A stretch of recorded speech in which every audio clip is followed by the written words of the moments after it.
Assalamualaikum warahmatullahi wabarakatuh. Mari kita simak sejenak renungan di siang hari ini. Ketika manusia tak mempan dengan ribuan nasihat Allah SWT di masa pandemi COVID-19 yang saat ini trennya semakin meningkat, perlu kita pahami bersama saudara-saudara. Sebagaimana yang dilansir oleh redaksi Nasih Nasrullah, republika.co.id. Ketika manusia tak mempan dengan ribuan nasihat Allah Subhanahu wa taala, Allah Subhanahu wa taala mengingatkan manusia selalu melalui nasihat-nasihat dalam kitabnya.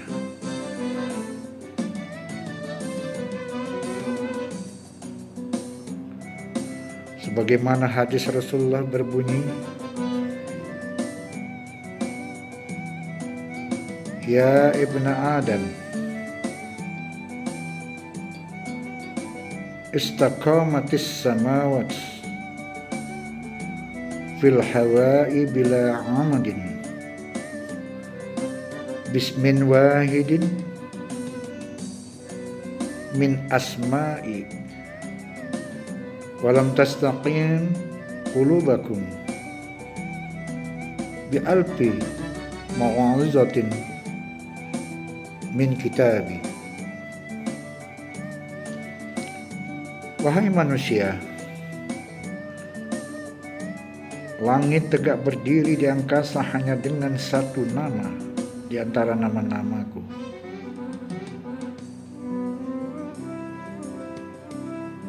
Tanpa tiang penyangga.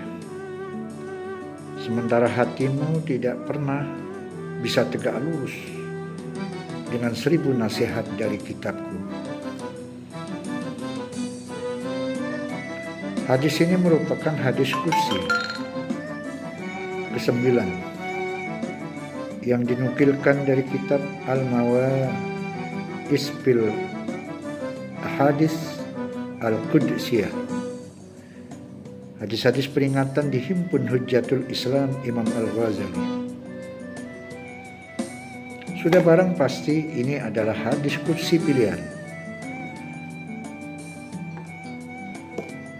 Sebagai kumpulan firman di luar Al-Quran, sudah barang pasti pula hadis kursi akan selalu berguna bagi kita dalam perjalanan menuju Allah Subhanahu wa taala.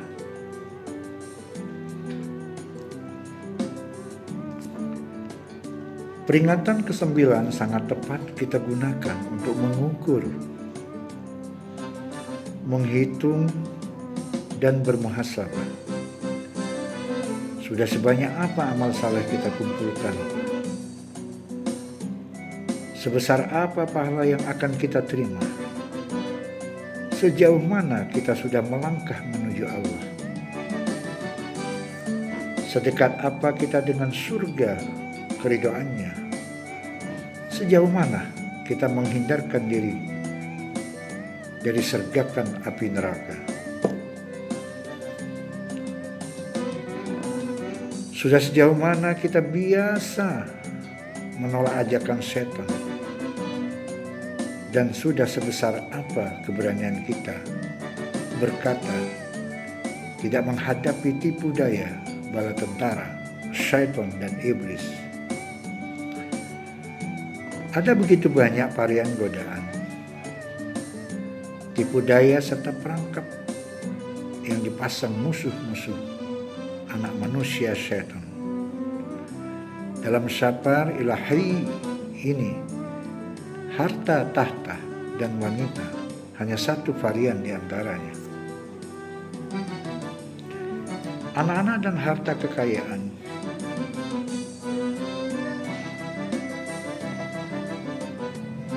sering membuat kita abai terhadap Allah. Allah mengingatkan jangan sampai harta dan anak-anak mengabaikan kita dari mengingat Allah. Artinya Allah haruslah menjadi pusat.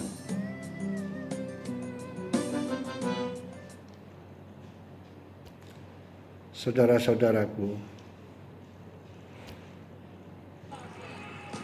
kaum muslimin rahimakumullah.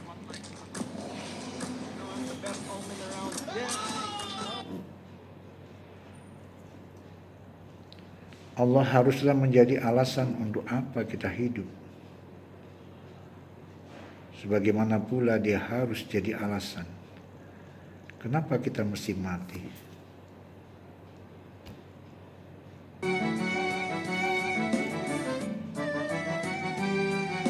Allah harus diletakkan sebagai dasar kita memulai perjalanan dan meletakkannya sebagai tujuan akhir dari perjalanan. Untuk ini semua, perangkap harta, tahta, dan wanita paling besar pengaruhnya dalam kehidupan kita. Karena harta banyak di antara kita yang melupakan Allah, mengabaikan persaudaraan, memutus hubungan silaturahim. Untuk harta kita sering menghalalkan segala cara. Untuk menjaga harta, semua kita lakukan, meski harus kehilangan iman dan Islam sekalipun. Demi harta anak kita abaikan, istri kita abaikan, orang tua kita lupakan, tetangga kita singkirkan, teman kita jadikan lawan, lawan kita jadikan kawan, halal kita haramkan, haram kita halalkan. Sabda Rasulullah SAW, tidak mencuri seseorang jika di hatinya masih ada iman. Artinya, saat seorang mencuri, korupsi, menyuap, menerima suap, ia lagi kehilangan keimanannya. Demi tahta, jabatan, derajat sosial, kehidupan berkelas, kita sering sikut kawan seiring. Gunakan harta untuk membeli uang dalam pemilu. Hamburkan harta agar tercapai kelas sosial yang lebih tinggi. Kita sering memilih berteman hanya dengan kaum yang sederajat dalam harta. Sering kegiatan memberi kita lakukan dengan harapan dapat imbalan sosial yang lebih tinggi. Memberi agar kita dikatakan dermawan. Berderma hanya agar kita disebut hartawan yang berarti malaikat rahmat. Harta dan kekayaan serta anak-anak yang membanggakan adalah perangkap yang bisa membuat kita terjerembab ke lubang kenistaan. Harta dan anak-anak adalah pisau bermata dua. Kalau kita gunakan sebagai alasan penciptaannya, maka harta dan anak-anak akan mampu mengantarkan kita dekat kepada Allah. Tetapi jika kita terbuai karena manisnya cinta harta dan kebanggaan nisbi atas anak-anak, maka pisau itu akan menusuk hingga ke jantung keimanan kita. Kita bisa terjerumus karena harta, tetapi bisa terselamatkan juga karena harta. Itulah kenapa Allah sering mengingatkan agar kita meletakkan harta hanya sebatas titipan. Di dalamnya ada hak orang lain, sehingga ketika yang punya memintanya kembali, maka kita harus menyerahkannya sebagaimana aslinya. Sering kita merasa keberatan karena terlalu lama harta bersama kita. Nabi mengingatkan agar kita tak lama-lama tinggal bersama harta. Sebab jika waktu berpisah tiba, kita tak akan keberatan untuk melepaskannya.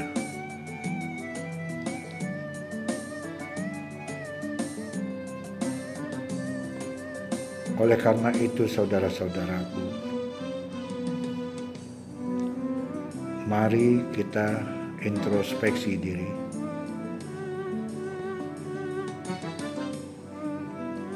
Mari kita evaluasi, sudah sejauh manakah yang kita lakukan ini bermanfaat bagi diri kita, keluarga, untuk kelak bekal kita menuju alam yang baka, yakni alam akhirat.